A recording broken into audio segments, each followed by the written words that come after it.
पकड़ ले, तू बना ले, बना ले। मैं आपके सामने अपने कुछ विचार प्रकट करना चाहती हूँ। अगर उसमें मुझसे कोई त्रुटि हो तो मुझे क्षमा करने की कृपा करें। मेरे इन विचारों का उद्देश्य किसी की भावनाओं को ठेस पहुँचाना नहीं है, बल्कि मेरे विचारों का उद्देश्य आपको सच से अवगत कराने का है। तो सुनिए, आज के जो युवाओं की कहानी है वो बता रही है देश के अलग अलग आंकड़ों एजेंसियों में नेशनल रिकॉर्ड ब्यूरो के अनुसार आज पिछले 10 वर्षों का डाटा देखा जाए तो पिछले 10 वर्षों में छात्र आत्महत्या दर 65% तक बढ़ चुका है। और वो जो छात्र आत्महत्या कर रहे हैं उनका उम्र अभी 18 से 30 वर्ष का है। उनकी उम्र मात्र 18 से 30 वर्ष की है। ये बात केवल अब छात्रों के लिए ही नहीं बल्कि उनके पेरेंट्स और यह समाज सभी के लिए है। वो जो छात्र आत्महत्या कर रहे हैं उसका कारण कोई और नहीं, यह समाज और उसके पेरेंट्स है। आज जब बात युवाओं की हो रही है तो मैं न केवल समस्या पर बात करूंगी बल्कि उनके कारणों को भी समझेंगे जो छात्रों के बारे में और युवाओं के बारे में साफ दिखाती है।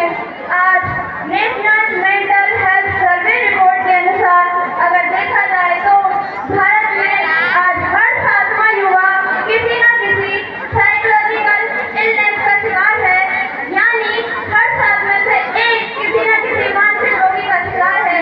और जब इतनी भारी संख्या में भारत में मानसिक रोगी होने के कारण भी भारत में आज केवल 1.5 लाख मानसिक रोगियों के लिए मनोचिकित्सक मात्र एक उपलब्ध है। और यह आंकड़ा भारत के स्वास्थ्य और सिस्टम दोनों की हकीकत बताता है।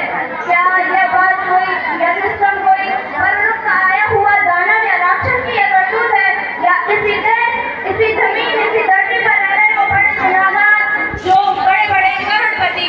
तो आइए अब इसके कारणों को समझते हैं। मतलब जो युवा अभी मात्र 15 साल का है वो लगातार डिप्रेशन का शिकार है, कंटिन्यू वो डिप्रेशन में जा रहा है और मन में आत्महत्या का ख्याल आ रहा है।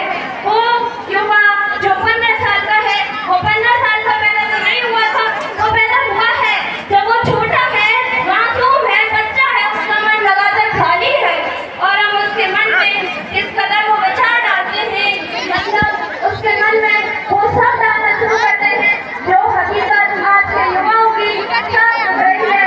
जब बच्चा 4 से 5 साल का होता है, 5 से 6 स्कूल में भेजते हैं, स्कूल में जाकर वो देखता है कि जो मतलब जितना चालाक है वो इतना सफल है, वो जितना चालाक है वो इतना आगे है। और चालाक की इसी परिभाषा को लेकर वो चल पड़ता है समाज में और समाज में पाता है निराशा, क्योंकि बचपन का जो जीवन है वो बहुत अच्छा चल रहा होता है, लेकिन भारत की जो हकीकत है वो आज इससे बिल्कुल विपरीत की है। मतलब भारत के जितने भी युवा हैं उनकी हकीकत बिल्कुल विपरीत है। युवाओं को नहीं समझ आता है, अगर उन्हें कोई करना होता है समाज के डरे में डरे होते हैं।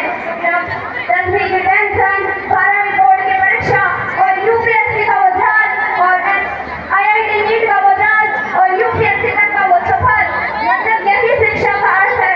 ये सब हमने उसके मन में डाल दिया है। मैं ये नहीं कह रही हूँ कि शिक्षा कोई बुरी नहीं है, मैं कह रही हूँ उसके जीवन में शिक्षा आती ही नहीं है।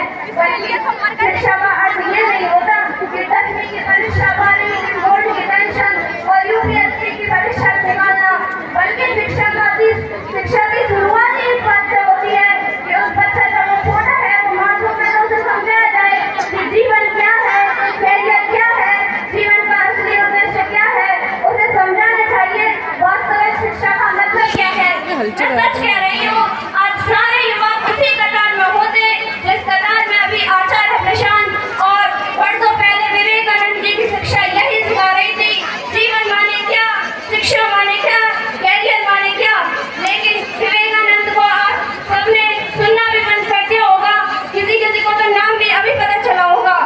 और उसके बाद अगर कोई बच्चा, कोई युवा सरकारी नौकरी की तैयारी करता है तो उसमें पाया ये जाता है